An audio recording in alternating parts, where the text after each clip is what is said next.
So what the fuck is your problem? And what are you driving at?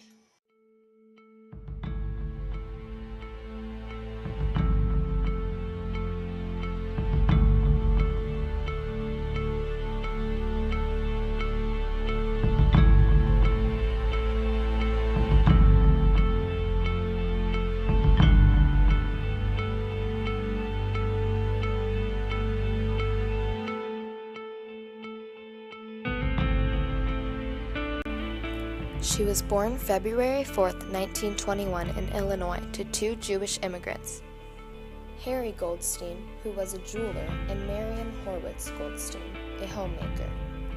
She had a sister, Amy Goldstein Adams, and a brother, Harry Goldstein Jr. Her mother was a very able woman, but she spent a lot of time in bed with colitis, and she was dominated by her husband, and that made Betty and her siblings' life slightly miserable. After Betty Friedan became a reporter in New York, she got married in 1947 to Carl Friedan. They had 3 children, Daniel, who was born in 1948, Jonathan, who was born in 1952, and Emily, born in 1956. After their first child, she returned back to her work, but she lost her job shortly after she became pregnant with Jonathan. She had to become a stay-home mom with her family. She hated being a homemaker and wondered if other women felt the same way. She was willing and able to be more than just a stay-home mom. In 1957, Betty Friedan sent an intensive questionnaire to all of her colleagues at their 15-year graduation reunion. She obtained detailed responses, very open-ended. 200 women showed a great deal of dissatisfaction with their lives. The results formed the base of her book, The Feminine Mystique. Betty Friedan gathered her research, and she decided to write an article and send it out to different magazine publishing companies.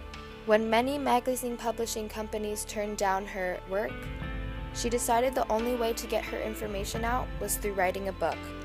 It took her 5 years to turn that article into a book. She had to write about a problem with no name. She wrote about how women wanted jobs. She wrote about how women felt guilty if they wanted to get a job and do something other than make their family happy.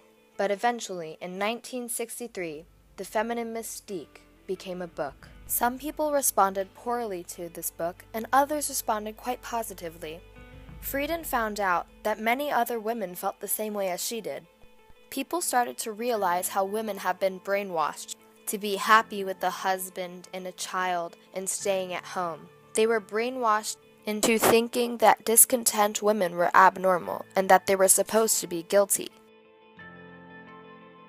They are dangerous in that, unable to find their real selves, they feed emotionally on their children, thus crippling them, and they are unable to satisfy their husbands because they cannot enjoy sex for sex's sake. New York Times, 1963.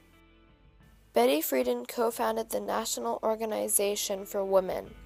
She served as the first president of that organization, which helped the women's rights movement excel.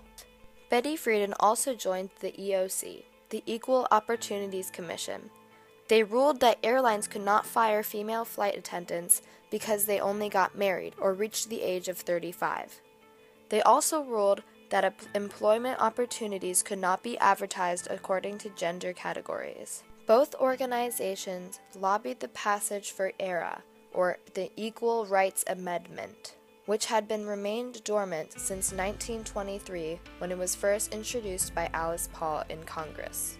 Betty Friedan also fought for reproduction rights. She joined the National Association for the Repeal of Abortion Laws. In 1971, Betty Friedan joined the NWPC, National Women's Political Caucus. Although Betty Friedan did make a difference, she had to overcome some obstacles. She received criticism for focusing on only white, middle-class, educated, heterosexual women. People suggested that she would broaden her spectrum of help and awareness. Betty Friedan died February 4th of 2006 in Washington, D.C. due to congestive heart failure.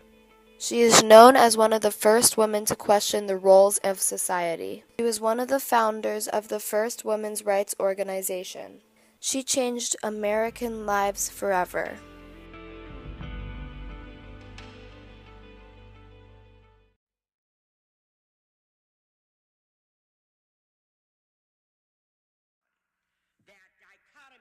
between the morality and the ethics, of what you preach on Sunday and what you live day by day. When the theology is made not only by women who give birth to children, who have to deal with the dailiness of life, but when men too share that, it will be a different kind of theology. The bridge between the personal and the political, the personal and the theological, the daily, the concrete and the abstract, the immediate and the divine. The theological debate of the 60s was, is God dead? In the 70s, is God he? Not necessarily she. But when we release that which is feminine to be active and insertive in woman and in man, we take the next step in human evolution. And in this most fantastic and mysterious way of ongoing transcendent life, it is all happening in merger as we dry up the fossil fuels, as other crises occur. This qualitative leap implicit in the sexual revolution begun by the women's movement. For those of us who've started it, for you who will carry it on, the women and the men, the reward is not pie in the sky, not some future abstract promise that has been the reward of previous revolutions. The reward is in the here and now, in the experienced transformation of our lives, in the better, more alive ability to live and be ourselves and to make love, not war. But for women, there is something really new in history.